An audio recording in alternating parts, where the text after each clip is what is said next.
ہماری زمینیں ہوں، اتنی جائیدادیں ہوں، اتنا یہ ہو، اتنا سونا ہو، اتنی چاندی ہو، اتنا ذخیرہ ہو، اتنے بینک بیلنس ہوں، اتنا اتنا اتنا اتنا کبھی ختم بھی نہیں ہوتا۔ تو اللہ کے رسول صلی اللہ تعالی وسلم نے فرمایا کہ اس کو لگام نہ ڈال دیں۔ تو لگام کیسے ڈلے گی؟ لگام ایسے ڈلے گی کہ جب میں آیا تھا تو میں ہاتھ خالی تھا، جب میں نے جانا ہے تو میری جیب خالی ہونی۔ یہ لگام ہے۔ جب اس لگام کا پتہ ہو، اس نفس کو یہ لگام ڈال دے جائیں کہ تو دنیا میں جب آیا تھا کتنا مال لے کے آیا تھا، تیرے پاس تو کپڑے ہی نہیں تھے کپڑے کسی کے بھی نہیں تھے، ہر ایک کپڑوں سے بھی خالی، صرف تنہا جسم لے کر آیا تھا۔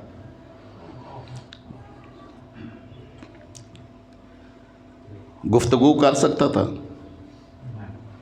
گفتگو بھی نہیں کر سکتا تھا۔ بیٹھ سکتا تھا؟ بیٹھ بھی نہیں سکتا تھا۔ چل سکتا تھا؟ بیٹھ نہیں سکتا تھا تو چل کیسے سکتا تھا؟ یہ تو حالت تھی تیری جب تو دنیا میں آیا، اور جب تو نے جاننا ہے تو خود چل کے تم نے نہیں جانا ہے، تمہیں اٹھا کے لے جانا ہے۔ اور جس نام کی بات تم کرتے ہو نا کہ میں ملک فلاں، چودھری فلانا، شہنشاہ، وزیر اعظم، صدر فلاں فلاں فلاں، جتنے القابات لگے ہوئے ہوتے ہیں، وہاں تو اس وقت جب وہ وقت آتا ہے تو بیٹے بھی کہتے ہیں میت کو اٹھاؤ، نہیں کہتے یہ کہ نام لیتے ہیں؟ کسی کا نام لے کر اس کی میت کو کبھی اٹھایا ہے کسی نے؟ یہ عالم ہے۔ بات پھر بھی سمجھ نہیں آتی، ٹھیک؟ تو کس قدر مال، اس مال سے تم نے کیا کرنا ہے؟ تو بخیل آدمی، یعنی نفس بخیل ہے، بخل کرتا ہے۔ میرے آقا صلی اللہ تعالی وسلم نے فرمایا اس کا علاج سخاوت سے کرو۔ یہ بخیل بنتا ہے، بخل کرنے کی تمہیں تلقین کرتا ہے کہ بچا بچا بچا بچا کے رکھیں، اور اللہ کے رسول فرماتے ہیں کہ اس کی بات بالکل نہ ماننا، بس اتنا دینا، دیتے چلے جانا کہ حساب بھی نہ رکھنا۔ سبحان اللہ۔ اور مالک فرماتا ہے من یقرض اللہ قرضا حسنا، کون ہے جو اللہ کو قرض حسن دے دے تو ہم وہ قرض واپس لوٹائیں گے۔ کون کہتا ہے؟ اللہ۔ کسی کو قرض دینے کے لیے جو ہے نا، وہ پہلی شرط یہ ہوتی ہے کہ بندہ سوچتا ہے کہ یہ واپس بھی لوٹائے گا کہ نہیں۔ ایسا ہی ہے، جو واپس لوٹا نہ سکتا ہو تو اس کو قرض دیتے ہیں۔ قرض بھی دیتے ہوئے بڑی مشکل پیش آتی ہے، پتہ نہیں یار واپس بھی کرنا ہے کہ نہیں۔ تو اللہ فرماتا ہے مجھے قرض دو، تو اللہ واپس کرے گا؟ من اوفی بعہدہ من اللہ، اللہ سے زیادہ اپنا وعدہ وفا کرنے والا کون ہو سکتا ہے؟ تو اس نے فرمایا کہ ذرا مجھے قرض دو، میں تمہارا وہ کھاتہ کھولوں گا کہ جب تمہارا نامہ اعمال تمہارے سامنے رکھیں گے تو تمہیں سمجھ ہی نہیں آئے گی کہ یہ اتنا کچھ کہاں سے آ گیا۔ یہ لگام ہے، اس نفس کی لگام ہے۔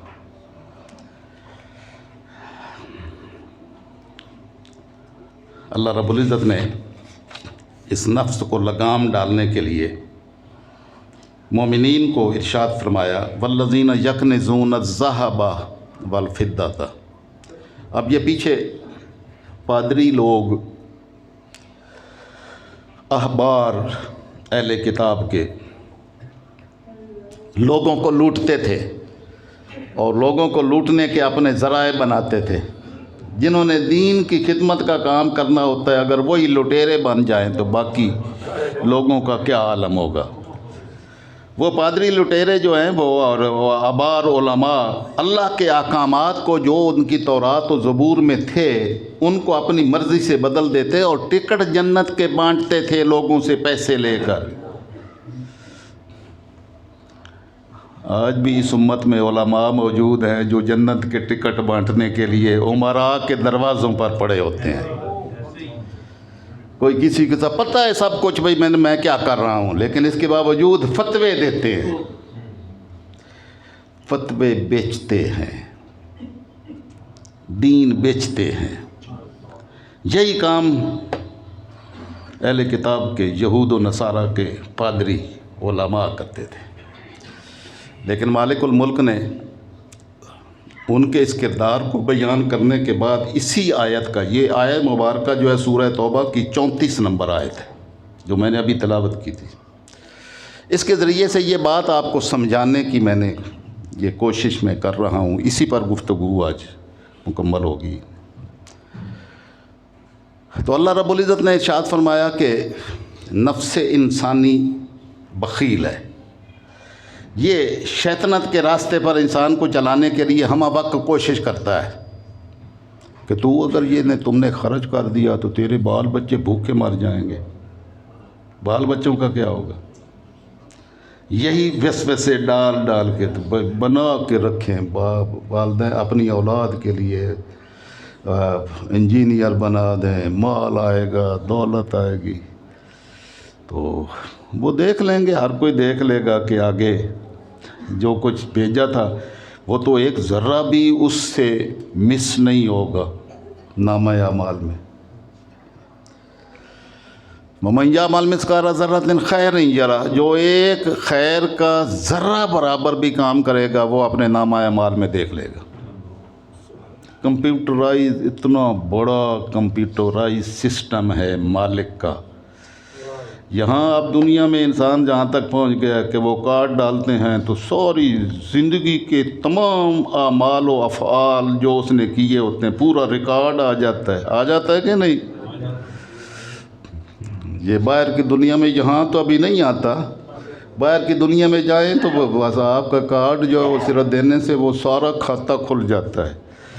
تو یہ تو دنیا کا کھاتا ہے، جب مالک کھاتا کھولے گا نا تو وہ کارڈ صرف اندر ڈلے گا تو من یعمل مثقال ذرۃ خیرا یرہ، ایک ذرہ جتنا بھی نیکی کا کام کیا تو وہ کھل کے سامنے آ جائے گا، برائی کا کام کیا وہ بھی کھل کے سامنے آ جائے گا۔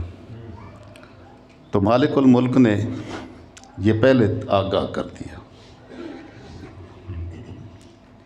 کہ جنت کا ویزا لینا ہے تو آ جائیں، جنت کے سارے دروازے آج کھول دیے ہیں۔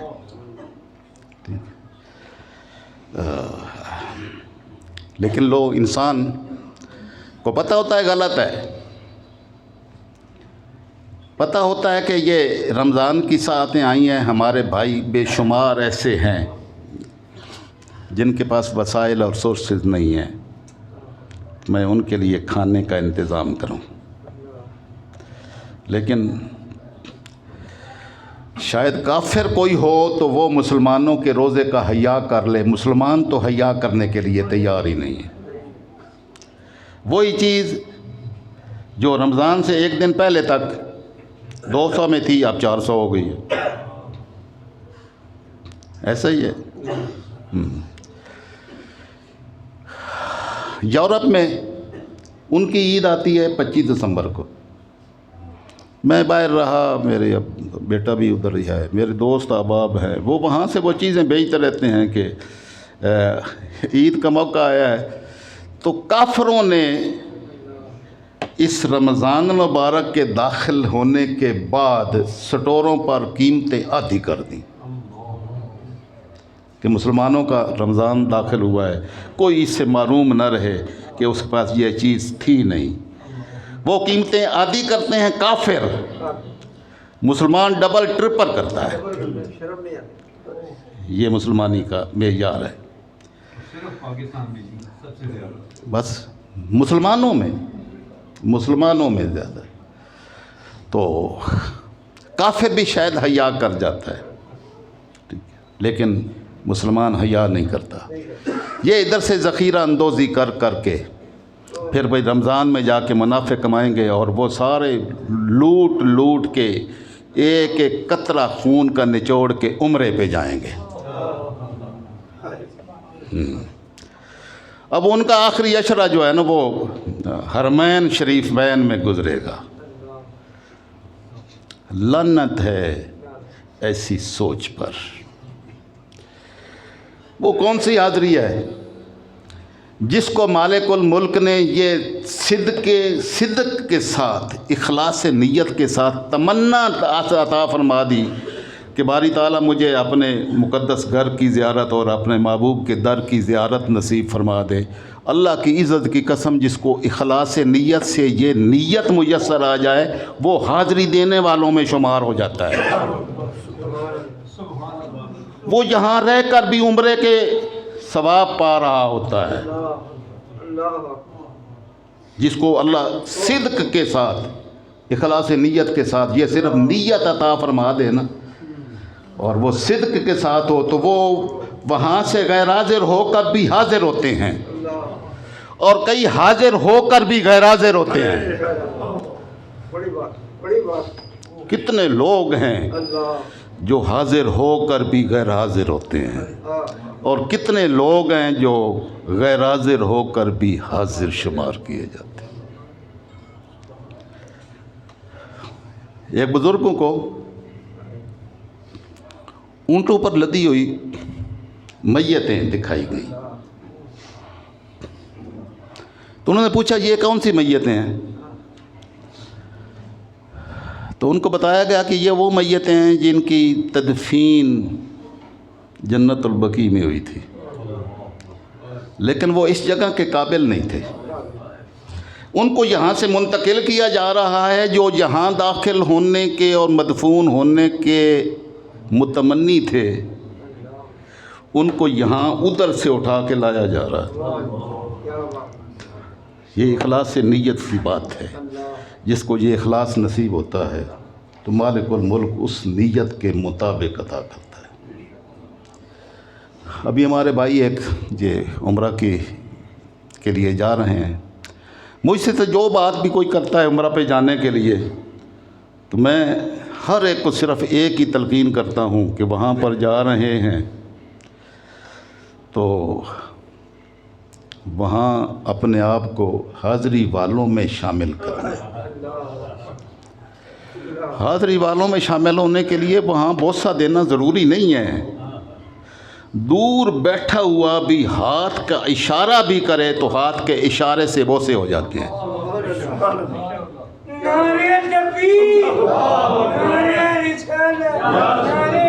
آپ کو معلوم ہے کہ جو بندہ طواف کرتا ہے تو طواف کرتے ہوئے جب رش ہوتا ہے تو چکر کا آغاز تو حجر اسود کے بوسے سے ہوتا ہے لیکن جب اتنی دنیا ہوتی ہے تو وہاں بوسہ دینا کہاں میسر آتا ہے. تو میرے آقا نے فرمایا کہ وہاں دور کھڑے ہو کر صرف ہاتھ کا اشارہ کریں تو آپ کے ہاتھ کی ویوز آج دنیا پہنچ رہی وہاں پر. 1450 سال پہلے میرے آقا نے فرمایا تھا کہ ہاتھ کا اشارہ کریں بوسہ ہو جائے گا اس کو. آج دنیا اس کو سمجھ رہی ہے کہ یہ ہاتھ کے اشارے سے ویو جائیں گی حجر اسود سے مس ہوں گی واپس آئیں گی آپ اس کو بوسہ دیں. آپ نے حجر اسود کو بوسہ دیا ہے. یہ سارا کیا ہے؟ یہ اس نیت کو درست کرنا ہے نفس کو لگام دینا ہے. اللہ نے فرمایا والذین یکنزون الذھب. اس خطبے میں آپ نے فرمایا تھا سخی بن جاؤ خرچ کرو اپنے بھائیوں پر خرچ کرو اپنے پڑوسیوں پر خرچ کرو اپنے رشتہ داروں پر خرچ کرو ہر ایک کو دو. دینے والوں میں ہو لینے والوں میں نہ بنو دینے والوں میں بنو.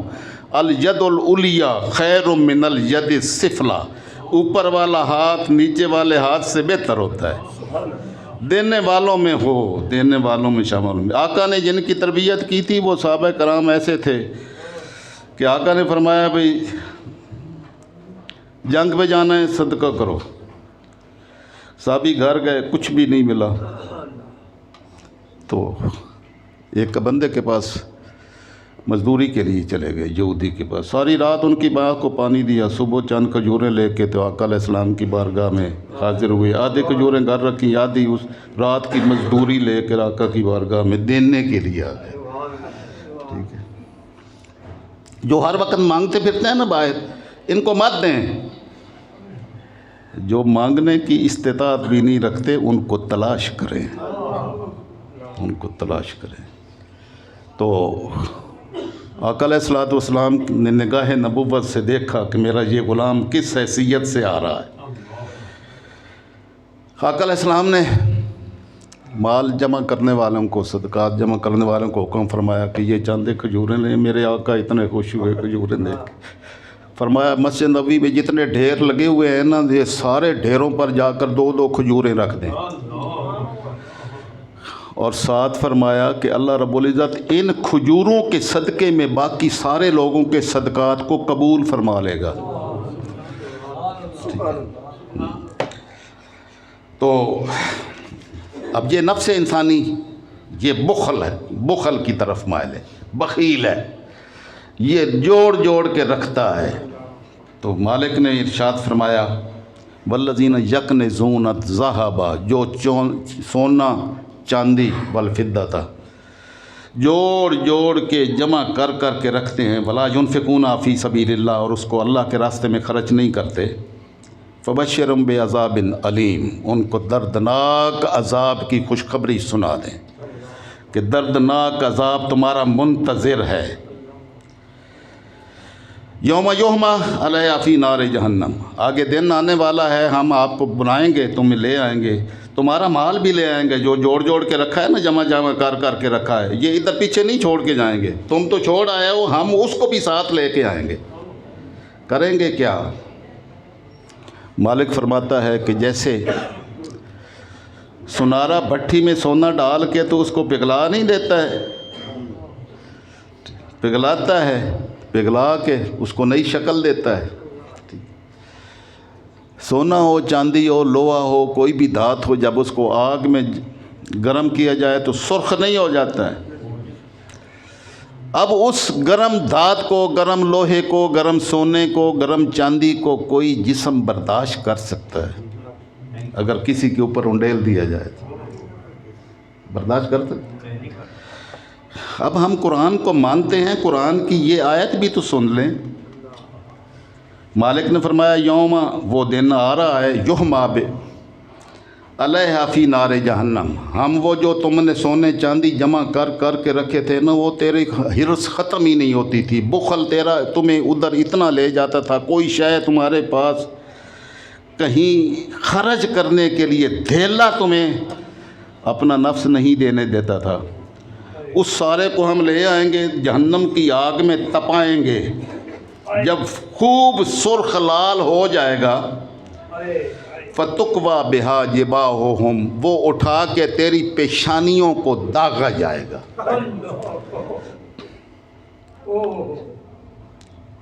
وَجُنُوبُهُمْ، پہلوؤں کو داغا جائے گا، وہ سارے سکے سونے چاندی کے وہ گرم کر کے پیشانیوں پر لگائے جائیں گے، پہلوؤں کو داغا جائے گا۔ وَظُہُورُهُمْ، پشتوں کو داغا جائے گا، پیشانیاں، پہلو، پیچھے تو کوئی شے رہ گئی باقی، ان کو داغا جائے گا۔ اور کیا فرمایا جائے گا؟ اللہ فرماتا ہے ہم کہیں اعلان کریں گے ھذا ما کنزتم لانفسکم، یہ وہ سونا چاندی ہے جو تم نے وہاں دنیا میں جمع کر کر کے رکھا تھا، فذوقوا ما کنتم تکنزون، جو تم جمع کر کے رکھتے تھے نا اپنے لیے، اس کا مزہ چکھ لو، بس یہ انجام ہے اس کا۔ کوئی بندہ ہے جو اس کو برداشت کر سکے؟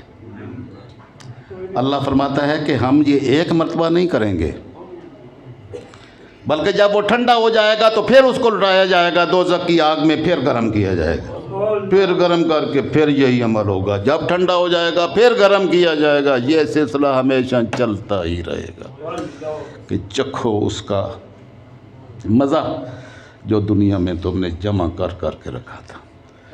اب مال کے پجاری شاید کافر اتنے نہ ہوں جتنے اب مسلمان مال کے پجاری بن گئے۔ قرآن کے منکر شاید اتنے مال و زر کے پجاری نہ ہوں جتنے مسلمان مال و زر کے پجاری بن گئے۔ اللہ کی عزت کی قسم 2-4 لوگ لاہور کی پارٹیاں اگر صرف زکوٰۃ ادا کر دیں تو یہاں لاہور میں کوئی بندہ جو ہے نا بھوکا نہیں سو سکتا۔ کوئی ضروریات کسی کی ایسی نہیں رہ سکتی جو پوری نہ ہوں۔ 2-4 پارٹیوں کی بات کر رہے ہیں۔